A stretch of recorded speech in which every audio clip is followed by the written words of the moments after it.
Bueno, ¿qué tal? Mucho gusto a todos. Soy el doctor Andrés Calzada Asensio, cardiólogo clínico egresado del Centro Médico Nacional Siglo XXI y con formación en cardiología intervencionista también en el Hospital de Cardiología del Centro Médico Nacional Siglo XXI.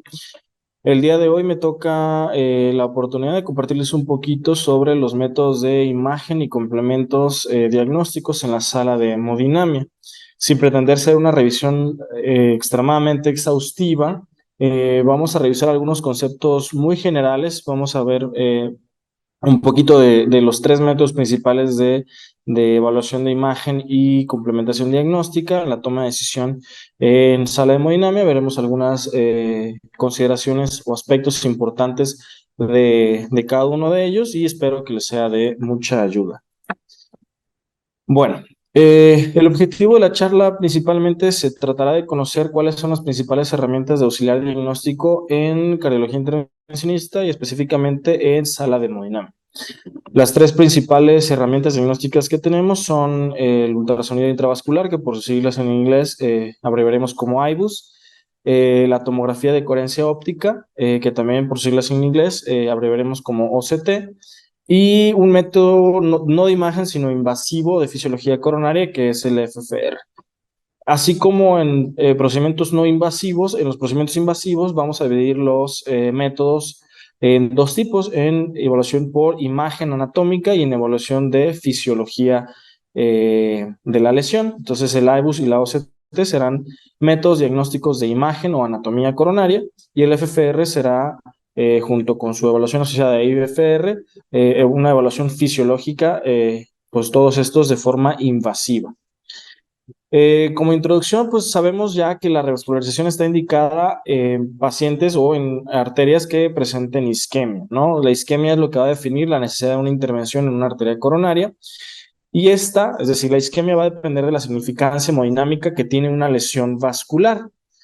Eh, Sabemos bien que la angiografía coronaria, o también llamada luminografía, pues era la forma inicial de evaluar lesiones angiográficas coronarias, ¿no? Desde las primeras revisiones veíamos que la forma de evaluar una lesión angiográfica, o bueno, una lesión coronaria por angiografía y determinar si esta arteria estaba estenosada o no. Sin embargo, a lo largo de los años nos hemos dado cuenta que la luminografía no es necesariamente la prueba más efectiva para establecer la significancia hemodinámica. Podemos ver lesiones que nos pueden parecer intermedias, lesiones que en una proyección se ven no significativas y que terminan siéndolo, o viceversa. Y es por esto que, sobre todo en lesiones intermedias, en enfermedad difusa, pues la angiografía coronaria no va a ser el método de imagen más apropiado para determinar la significancia de una lesión. No provee tampoco información de la pared vascular y características asociadas a la lesión como calcio, placa vulnerable eh, o extensión de la lesión, y por eso necesitamos buscar, o a partir de esto se buscaron nuevas herramientas para determinar pues mayor información relacionada a la anatomía coronaria y a la significancia hemodinámica de sus lesiones. Vemos aquí un ejemplo de por qué la angiografía no necesariamente es el mejor estudio. Vemos que dependemos mucho de la proyección angiográfica, de la angulación en la que agarramos la arteria y proyectamos una imagen sobre ella, y lesiones que pudieran no parecer significativas en una imagen, cuando evaluamos en otra proyección, pues terminan siendo significativas, ¿no? Y entonces, pues podemos estar muy sesgados de acuerdo a la proyección y la angulación de una arteria vista en angiografía coronaria. También, pues ya desde el estudio FAME, evaluamos que la angiografía coronaria no necesariamente tiene una buena correlación con la significancia hemodinámica de una lesión. Veíamos que lesiones del 50-70%, que se clasifican como intermedias para fines prácticos, pues por evaluación invasiva por FFR, solo un 35% tenían enfermedad significativa. Lesiones del 70-90% alcanzaban pues ya una significancia hemodinámica del 80%, y ya lesiones de más del 90% pues tenían muy buena correlación con el FFR, siendo significativas hasta en un 96% de los casos. Entonces, vemos ya desde aquí que hay un cierto grupo de lesiones en las que la angiografía no es el mejor método, ¿no? Estas lesiones del 50-70%, donde puede ser que nos enfrentemos a una lesión importante en el 35% de los casos y a una lesión no importante o no significativa, pues en el 65% de los casos. Entonces, pues, ¿qué dicen las guías respecto a esto o en qué momento usar estos métodos de imagen, ¿no? Cuando la evidencia de isquemia no está demostrada por algún método no invasivo previo al procedimiento, previo a la angiografía coronaria diagnóstica, debemos evaluar esta lesión por métodos invasivos antes de realizar una intervención coronaria percutánea, ¿no? Esto con miras a determinar si esa lesión que vemos intermedia pues es o no significativa, ¿no? Entonces, en pacientes con angina, sin documentación de isquemia en ese territorio y con lesiones intermedias, pues la recomendación es grado 1 y evidencia A para usar estudios invasivos funcionales como el FFR o el IFR. Y en pacientes en los que puede haber enfermedad de arteria, de tronco coronario izquierdo, ahí, como veremos más adelante, hay cierta limitación del FFR, entonces deberíamos usar IBUS o algún otro método para evaluar las lesiones como un grado de recomendación 2AB. Ya entrando un poco más de lleno al ultrasonido intravascular, pues es una modalidad de imagen que provee una valoración completa de la pared del vaso coronario, del vaso arterial que estemos estudiando. Es especialmente útil para evaluar lesiones presentes en el ostium coronario, tronco coronario, bifurcaciones, lesiones intermedias, calcificación, oclusiones totales crónicas e incluso restenosis intrastente. Entonces, nos provee una evaluación en una amplia gama de lesiones que pudieran resultar complejas únicamente evaluadas por angiografía coronaria. Las características básicas del IBUS son las que observamos aquí, ¿no? La primera experiencia clínica fue en 1988 y de ahí inicia el desarrollo de pues, este método de imagen. Se utiliza, al igual que el ultrasonido en otras aplicaciones en la medicina, pues ondas de sonido que reflejan en las distintas estructuras con las que se encuentra este haz de sonido y nos permiten visualizar la pared coronaria con un formato de vista tomográfica.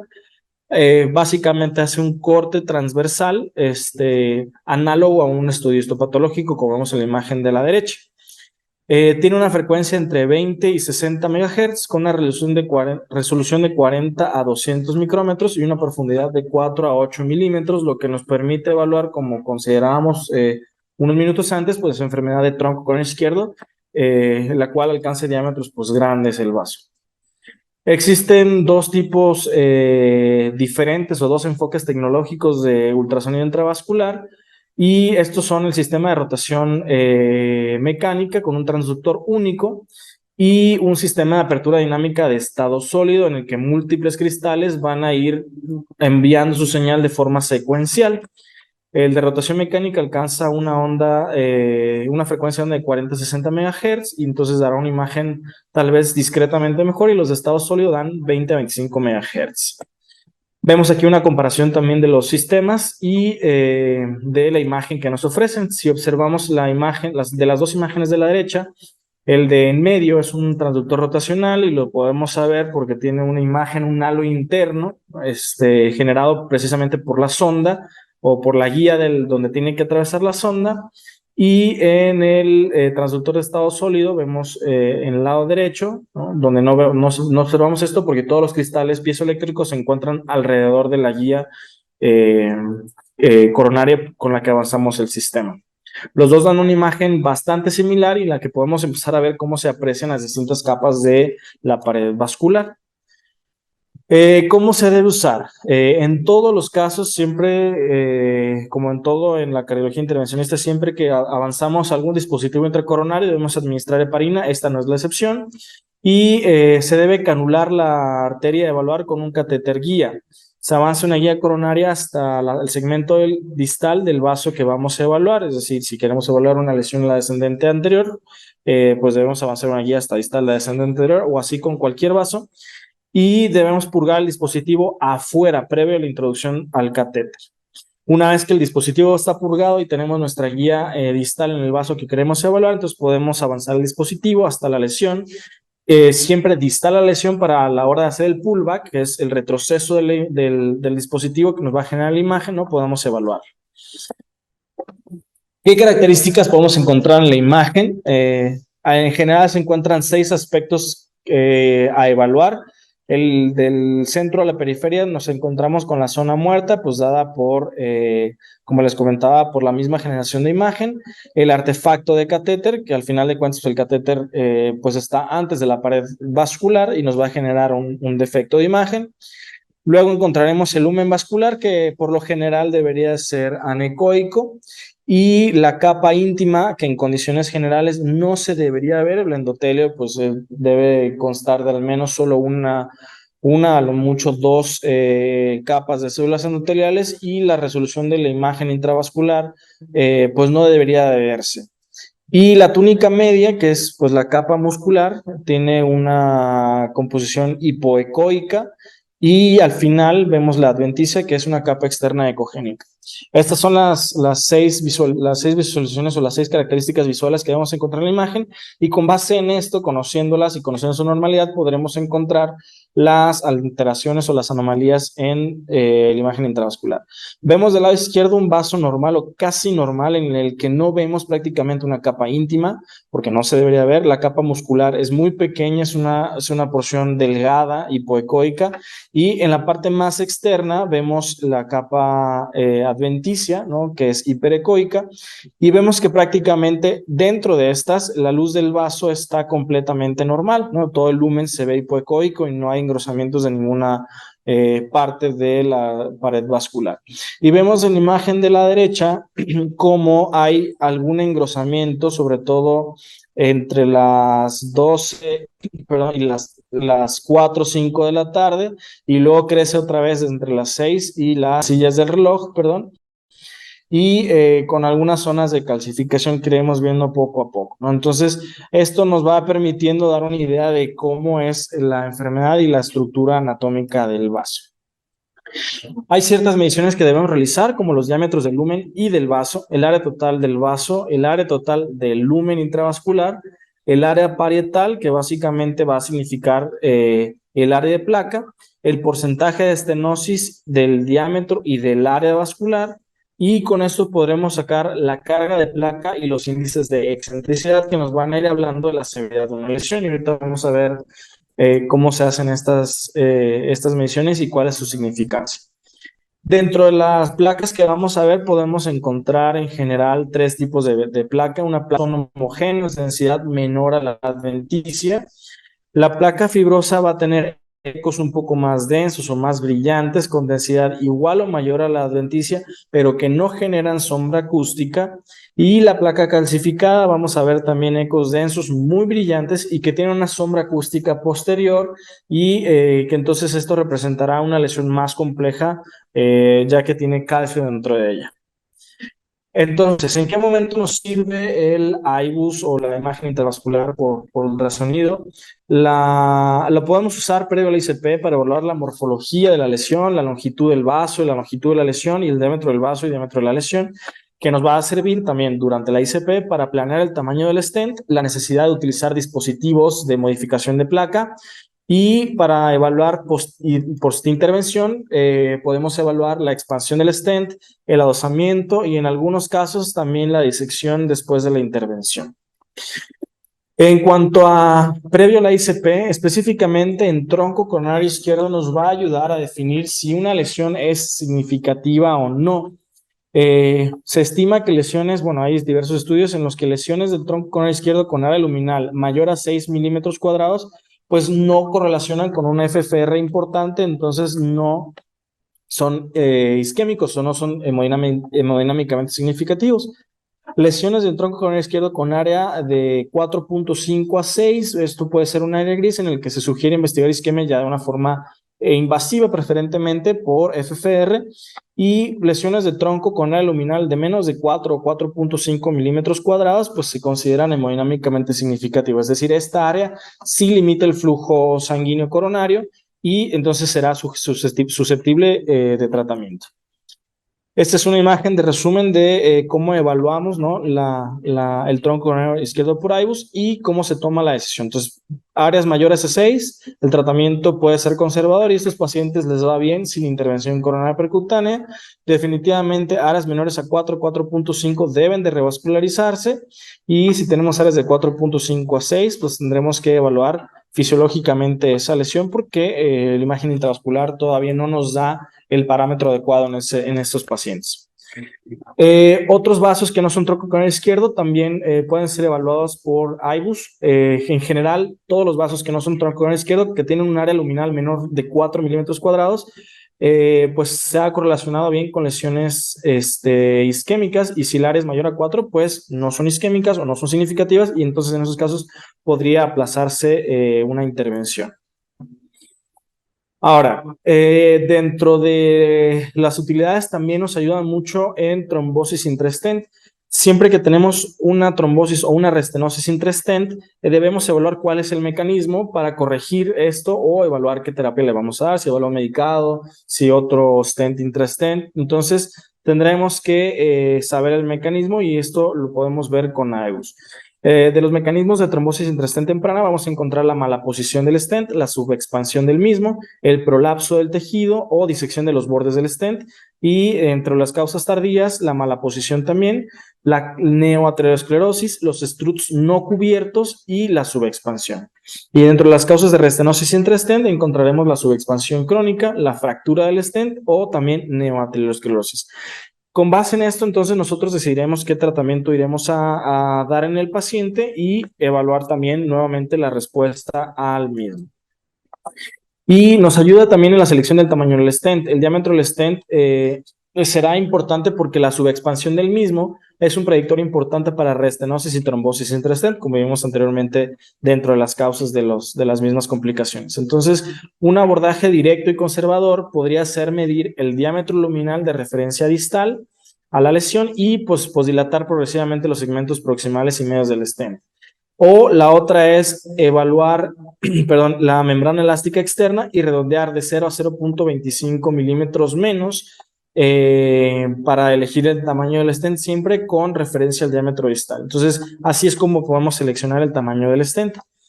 Y evaluación posterior a la intervención, entonces nos ayuda a evaluar si tenemos subexpansión, si hay falla geográfica definida como un implante del stent en una zona de más de 55% de carga de placa, mala posición de los struts, que quiere decir que no están bien pegados a la pared vascular, o disección en los bordes del stent. Si encontramos alguna de estas, deberemos corregir para evitar que entonces tengamos una trombosis o una restenosis del stent. En cuanto a la tomografía de coherencia óptica, es un estudio que en general es muy similar al ultrasonido intravascular, pero en vez de utilizar ultrasonido o ondas de sonido a altas frecuencias, se utiliza luz infrarroja para crear imágenes transversales. Como sabemos, la luz viaja más rápido, tiene distintas características que va a presentar una resolución 10 veces mayor al IBUS, es decir, una resolución de 10 a 20 micrómetros. También se introduce sobre una guía coronaria el dispositivo catéter, y las imágenes también se obtienen en un pullback automático, aunque de forma mucho más rápida. La desventaja tal vez sería que su uso requiere un contraste para desplazar a todos los eritrocitos, porque los eritrocitos refractan la luz y no nos dejarían ver la luz vascular o la pared vascular, y la capacidad de penetración es solo de 1 a 2 milímetros. Entonces nos da una mucho mejor resolución, pero el poder de penetración que tiene el dispositivo es mucho menor, y entonces puede ser un poco menos útil en pacientes que tienen enfermedad de tronco coronario izquierdo. Vemos aquí también una comparativa más o menos de cómo se debe de ver una imagen intravascular por tomografía de coherencia óptica. También vemos las 3 capas del vaso y cada una con sus mismas características y el lumen vascular. Esto nos permite evaluar cuáles pueden ser las alteraciones que presentamos. Este es un pequeño algoritmo también que determina o que nos facilita saber qué es lo que estamos viendo. Si podemos ver la íntima, la media y la adventicia, es decir, las 3 capas, perdón, a través de toda la circunferencia del vaso, entonces probablemente tenemos o una arteria normal o placa fibrosa. Si no podemos ver las 3 capas, entonces tenemos que ver dónde está el cambio en la señal, tendremos dos opciones, trombo rojo o trombo blanco, dependiendo si es alta atenuación o baja atenuación. Y si la alteración en la señal la vemos en la pared, también tendremos dos posibilidades. Es placa lipídica, tenemos una alta atenuación de la luz, y calcificada cuando tenemos baja atenuación de la luz. También tiene utilidad pre-ICP y post-ICP como en el iBus, y básicamente o en general nos ayuda en lo mismo: evaluar la morfología de la placa, la longitud de la lesión y el diámetro de la lesión y del vaso. Y post-intervención nos ayuda a evaluar la disección en los bordes del stent, la disección de la capa media, a posicionamiento, es decir, el adosamiento o qué tan pegado está el strut o el stent de la pared vascular, y la expansión del stent, que esto va más hacia si alcanzamos los diámetros estimados del stent que elegimos. La imagen de cómo se observa en OCT, y vemos un caso, un hombre de 60 años que acudió por un infarto sin elección, se realizó por vía derecha, vemos ahí, sobre todo en esa lesión proximal, vemos alguna imagen ahí que no nos deja muy claro si había estenosis o no, vemos algo de estrechamiento, pero no una lesión tan clara. Y en la imagen intravascular por OCT vemos que hay trombo rojo, perdón, y con una longitud de la lesión de 38 milímetros, donde la placa sí era importante. Entonces se decidió ya aquí colocar un stent liberador de Verolimus de 4 por 38 milímetros, y podemos observar entonces ya el resultado final. Esto permite también, lo que decía, en la imagen de arriba, automáticamente nos marca que no tiene adosadas a la pared vascular, ¿no? Y entonces nos permite saber en dónde tenemos que hacer alguna terapia posterior, como una aplicación con balón para terminar de adosar el stent a la pared del vaso, y vemos la imagen de abajo, como al final podemos ver el resultado óptimo, en el que se ven ya todos los struts y el stent completo ya bien pegado a la pared del vaso. Y entonces esto a la larga nos va a permitir reducir la tasa de complicaciones y fallo del stent por trombosis o reestenosis. Entonces, este es un resumen de qué es lo que debemos evaluar por IBUS o por tomografía de coherencia óptica, ¿no? Los resultados posteriores a la intervención, en el que no debemos de caer acá mayor al 50%. Debemos evaluar la disección en los bordes del stent, que no haya protrusión de placa dentro del stent, la mala posición también los diámetros el área superficial mínima dentro del stent. Ahora, la reserva de flujo fraccional es un estudio fisiológico, y de hecho este ha sido el estándar de referencia. Veíamos que la recomendación es 1A para su uso en pacientes que no tienen isquemia demostrada previa. Este es el estándar para todos los demás que intentan evaluar o estimar la fisiología coronaria. Esto pues depende de fisiología pura dentro del corazón. La presión intravascular disminuye conforme disminuye el flujo sanguíneo coronario. Eso lo vemos en la tabla de la izquierda, como a menor flujo vascular cae la presión dentro de la arteria. Entonces, el FFR se va a definir como la relación de flujo a través de un vaso coronario epicárdico que tiene estenosis con relación al flujo en ese vaso si no tuviera estenosis, siempre que esté en hiperemia máxima, ¿no? Entonces, básicamente es la división de la presión media posterior a la estenosis entre la presión media previa a la estenosis en flujo máximo. Lo normal es que sea la relación entre una y otras 1 a 1, ¿no? Entonces, si vemos que esta división cae, entonces el flujo coronario entendemos que está disminuido. ¿Cómo se debe realizar? Se debe siempre calibrar el sistema, bueno, purgarlo y calibrar el sistema, como comentábamos, siempre administrar heparina intravenosa y nitroglicerina intracoronaria. Se avanza una guía hasta la arteria valvular, también al segmento distal, y se debe ecualizar la presión del sistema antes de cruzar la estenosis dentro del catéter. Una vez que ya estamos listos, debemos inducir hiperemia máxima, ya sea con adenosina intravenosa a 140 microgramos por kilo minuto en infusión o un bolo intracoronario de 50 a 100 microgramos para la coronaria derecha y de 100 a 200 para la coronaria izquierda. Una vez que inducimos la hiperemia, entonces se debe avanzar ahora sí la sonda de presión 1 o 2 centímetros distal a la lesión y entonces ya medimos la presión distal y la presión en la aorta, que sería la presión proximal, y esto se hace generalmente a los 2 minutos de haber iniciado la hiperemia o a los 15-20 segundos del bolo. Si obtenemos un valor de corte menor a 0.8, entonces estaremos ante una lesión hemodinámicamente significativa y entonces tendremos que evaluar la realización la revascularización, ya sea por método invasivo de hemodinamia o por cirugía, dependiendo del número de lesiones y algunas otras consideraciones. Al final del procedimiento se debe retirar la guía, hacerlo con mucho cuidado para evaluar si estamos haciendo bien la medición también, porque ahí podemos ver si hay algún error en la ecualización de las presiones y tenemos entonces confirmar la estabilidad de la señal para corroborar que no haya un error de medición. Entonces, ¿en qué pacientes debemos de hacer esto? Se debe hacer lesiones intermedias, incluidas las de tronco coronal izquierdo, que no tengan evidencia de isquemia en estudios no invasivos previo a ingresar a sala de hemodinamia.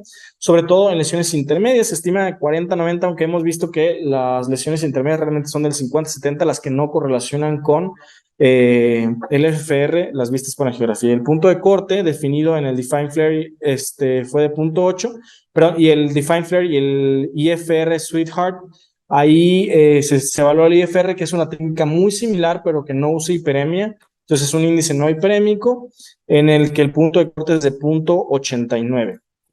Vemos aquí una imagen de cómo se ven las lesiones intravasculares y en este caso no se separa tanto las cosas, es decir, la presión pre y post son muy similares y pero el resultado pues evaluado también nos dan ahí la diferencia de la división y con eso decidimos si la arteria es si la lesión es hemodinámicamente significativa o no.